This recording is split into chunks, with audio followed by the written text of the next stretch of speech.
Back to the show. NBA TV Players Only has moved to Tuesday. We got a doubleheader. Wolves, Thunder, Knicks, Warriors. And to let us know what's going on with Knicks Warriors, it's the man who grills even in January. It's 3D, Dennis Scott, the Grill Daddy. See those grill marks? See those grill marks? See those grill marks?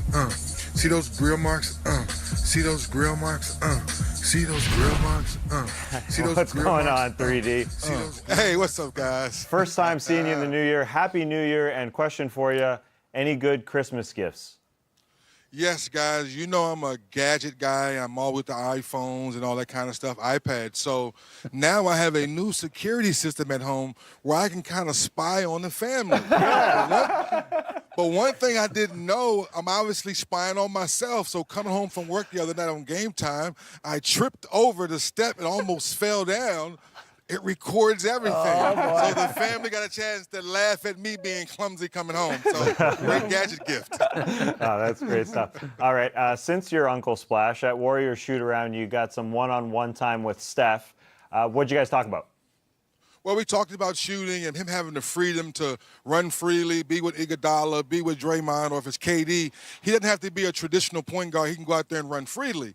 And then we talked about the other day where he got called for traveling because all these guys are trying the James Harden, the James Harden, the James Harden, the James Harden, the James Harden.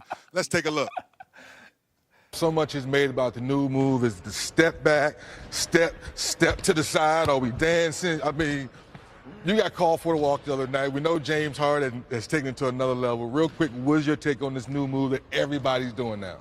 That's part of the game of basketball where everything evolves. We're all trying to, stretch our imagination a little bit. Right. I tried the move. It didn't work. James is a master at it. So in terms of just trying to evolve our skill set and push the limits a little bit, that's what we're doing. I'm gonna have to work on it though, I guess. Maybe he's just got to watch tape of you doing it. Because hey, I didn't travel. I didn't hear the referee. No whistle whatsoever. Look at, we're watching you do it again here. Oh, he's got the moves, 3D.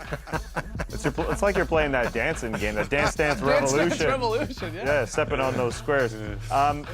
Question about KD facing off against the Knicks. A lot of rumors about him going to New York this offseason. What's your prognosis? Do you think he's leaving this offseason?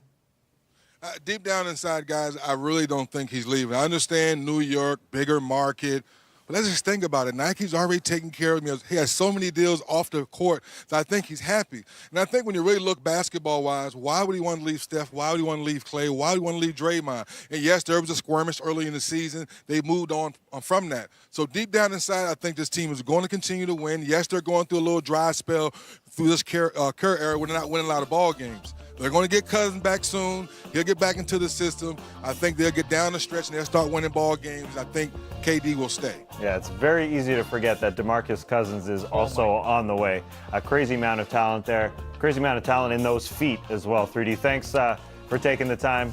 See you tonight. Thanks, guys. It's not walking. It's not traveling. Step back on out. Step on out. All right, gonna take a quick break. When we come back, we'll talk hard. He dropped Jamal Murray last night, but was it worse than the time he took down Wesley Johnson? We'll debate that next. It's coming up at 6:30 Eastern, 3:30 Pacific. 3D joins us live from Oracle to preview Knicks Warriors. Plus, in honor of Vince Carter playing in Toronto tonight, Brian Geltzeiler and I ranked our top 5 Raptors of all time. Right after the starters and 7 before tip, presented by Ford.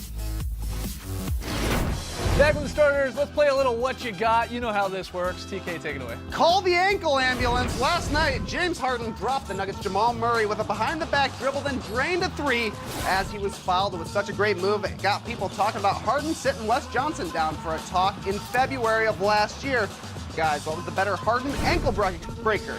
Murray or Johnson? What you got? There you go. Murray was great. Yeah. But Wesley Johnson just had it all. It was a movie. Everybody stopped on the bench. Wesley Johnson got up and had a chuckle. The entire arena was watching this one thing happen. This is the moment that we'll remember from James Harden's step-back history, I think. Yeah. Jamal Murray's not so much. Why? Because Jamal slipped? Because he came up and played defense, I think. Yeah. This is just art. Yeah, and that's a painting. Haven't we seen it in a painting before? Yeah. Wesley Johnson on the floor. Look, these are very close. And yeah, Jamal does definitely slip. His back left foot there goes down, maybe on a little wet patch. But a nice move from Harden. We had the double doink on Sunday in the football game. This is double disrespect, though, because this is how it's different than Wesley Johnson. He got dropped, Jamal Murray, but he scrambled to get up, and then he also fouled James Harden. It was a 4-point play. So the double disrespect there where he falls, gets up, and still gets called for the foul, and then he goes and hits the free throw. Wow. Yeah, and that's quadruple disrespect last year to just stand there and wait for the guy to hang That's the up. thing. Wesley Johnson sort of pulled out and he said, I'm not even going to get up and defend. At least Jamal got up and got back into the play, even though he made it worse. I actually think, though, the move that dropped both guys, in this case, the Jamal Murray one was actually a sicker. It was a slicker move. It was. Than the one that dropped Wesley Johnson, I guess is what I'm getting at. And it helped Jamal was playing a little more aggressive defense and all that. It's tough. It's very tight. Trey, where do you go with this? Yeah, it's very tight, but I think it's got to be the crossover on Wesley Johnson. Like Taz said, that was quintuple disrespectful by the time the 5 seconds had passed. But moving on, just like clockwork, the San Antonio Spurs are deep in the playoff mix at the halfway mark of the season. And they've also been the best offense in the league since the beginning of December. So, how will they be rewarded in February? Who's getting an invite to Charlotte and making the All-Star team? DeRozan, Aldridge, or neither? What you got? DeRozan. And it's not going to be Aldridge. He's playing Why? great now. Why not? He couldn't hit a shot in the month of November. Yeah, but that's and forgotten who now. was None carrying of them could. Who was carrying them during that time? It was DeMar DeRozan. Yeah. And now that they're both playing well, they're rolling and they're on this amazing run and have the best offense in the league since December 1st. DeRozan's going to make the All-Star game, though. I really think he is, because the Spurs have gotten obviously back into the playoff race here. You've got guys like Conley and the Grizzlies falling out a little bit. That helps them. You know, Chris Paul, obviously, he's out of it. He's injured. Clay's an interesting one, but I think DeRozan's a lock. When they struggled early on and Aldridge struggled, now that he's rolling again and they're rolling, don't you say, well, maybe he is the more important player? No, but on that team? DeRozan is the MVP of the Spurs this season. Statistically, they are just identical. It's very, very hard to split them. So it just comes down to which one do you think is more important? Positions could come into play, I guess, because like 4 locks for guards in the West, right? Curry, Harden, Westbrook, Lillard. And so you're going to have 1 or 2 more then. And it's guys like Fox, Clay. Yeah, well, I think there's 9 locks overall. You know, you mentioned 4 guards: LeBron, AD, Durant, Paul George, and Jokic. So there's going to be DeRozan amongst, you know, the Aldridge, Clay, Towns, Tobias, Doncic, Mitchell, who I think will be in that DeRozan class after the Jazz pick it up a little bit. He'll be there, but I think DeRozan, they can't get 2. I think DeRozan will be the one that they pick. I think so too. I think it helps that he's made a bunch of All-Star teams too. so And is I know it Aldridge. was in He was the an Eastern All-NBA. Conference. Yeah, that's true. You think Aldridge over DeRozan? I just don't think it's as clear-cut as what you're saying. Okay. I think Aldridge, he started off slow, the Spurs started off slow, but now he is rolling. DeRozan is like the Spurs' de facto point guard, because they don't have a true point guard. All right, really well, on I'm that team. saying both then. Okay, interesting. All right, Lee's saying both. It sounds like Tash and I are leaning towards a DeRozan. Trey, what is the answer to this one? I'm going DeRozan as well, because Lee really just folded on his case pretty hardcore right there. I was with you up until the end. I'm going DeRozan. Moving on, though. Brook Lopez hit another 3 threes last night, including a monster 30-footer that iced the win over the Jazz. He's now 9th in the league in total makes, ahead of guys like Chris Middleton, Bradley Beal, and Kyrie Irving. So maybe he'll be getting a February invite too, guys.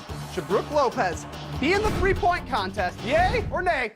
Yeah, of course. Yeah, Why of wouldn't you course. want to see Too Splash tall. Mountain in the 3-point contest? He's too tall? That's why you don't want to see him? Yeah, he can't reach down to the racks well enough. It's gonna take too Hey, look, long. I didn't say he was going to win it if he goes in it, because I don't think that's going to happen. But 70% of Brook Lopez's shots this season are from 3-point range. Yeah. This is, I know, like we've talked about it a little bit, but it is wild that a guy who hit three 3-pointers through his first 8 seasons has now hit 347 threes over the last 2.5 seasons, and a whole bunch this year, and is obviously an important piece for the Bucks too, and really opened things up.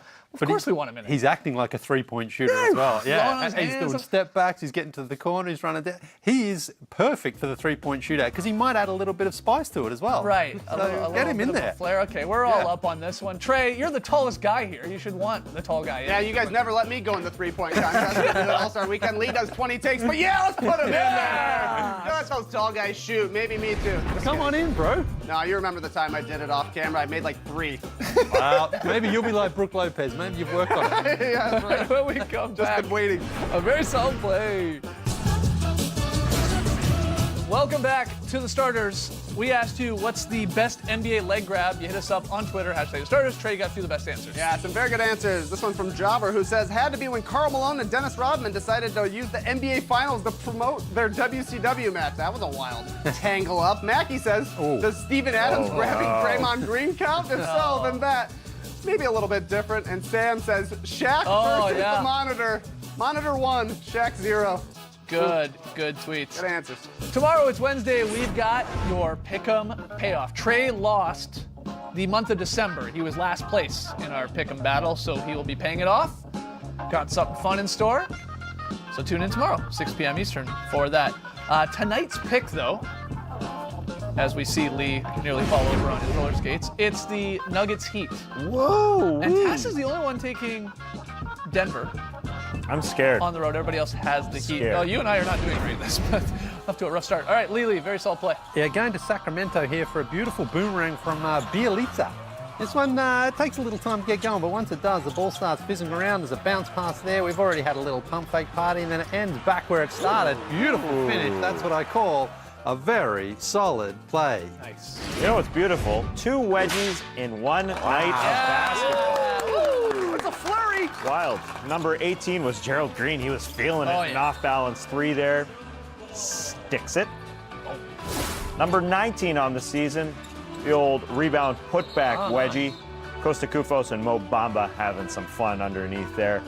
We're on pace for about 42 wedgies. Okay. Yeah. That's fine. Drop Podcasts. We recorded one earlier today. It's up. You can download, listen to it. We talked about a whole bunch of stuff. Stepped on the beach, top 5. Had a blast. Before we go, Trey, Brooke Lopez, we want him in the three-point contest. You're our big guy. Why don't you see if you can splash a 3 on our little mini net here? This is the most pressure of my life. Come on. Oh, that's a tough not shot. bad. Race the night. That's people. like a 4-point line. That was deep.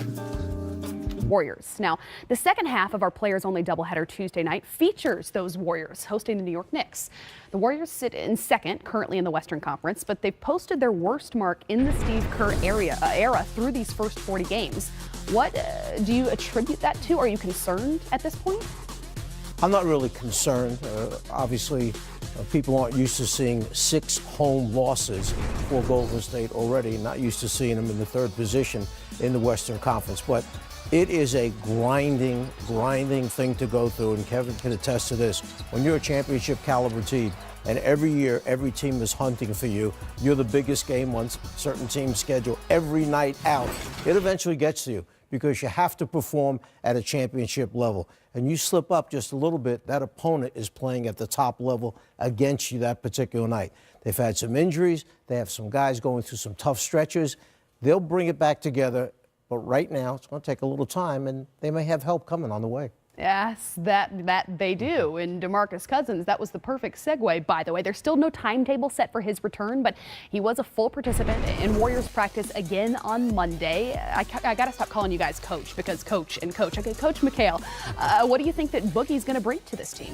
They'll be better offensively with Boogie on the floor because he's a great passer. He can play out on top of the key. He can make passes. He's a big body. He sets screens. He can get guys open. I think he also understands ball and body movement. I think he's got a good basketball IQ on the offensive end. Defensively wise is where I get concerned with him on the floor. They switch a lot of stuff. And man, you're going to have a hard time switching a lot of these pick and rolls with DeMarcus Cousins. So with Boogie, you're going to have to figure out what kind of scheme do you want. Are you going to push it, ice it down the baseline? He's going to have to get in that position, guard 2 for a while. Fast. Is he going to show and recover? And so there's a lot of things that they got to do with him defensively that will be different. My concern with Golden State, though, overall, isn't, you can say they're not playing well. Green hasn't really hit stride.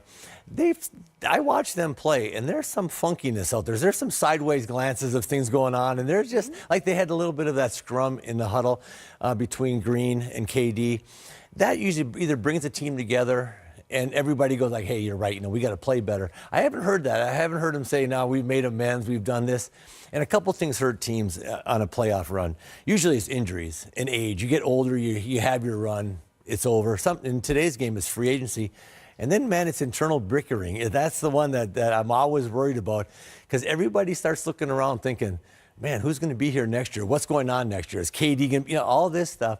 And that hurts a team. You got to be singly focused to win a championship, and that's win every single game you play in and compete at a high level every night. Well, we're going to be back with a whole lot more from our NBA TV studios next, including live looks from around the league. Elsewhere on this 8-game Monday night, the Spurs are looking to extend a 4-game winning streak as they head to Detroit to take on the Pistons.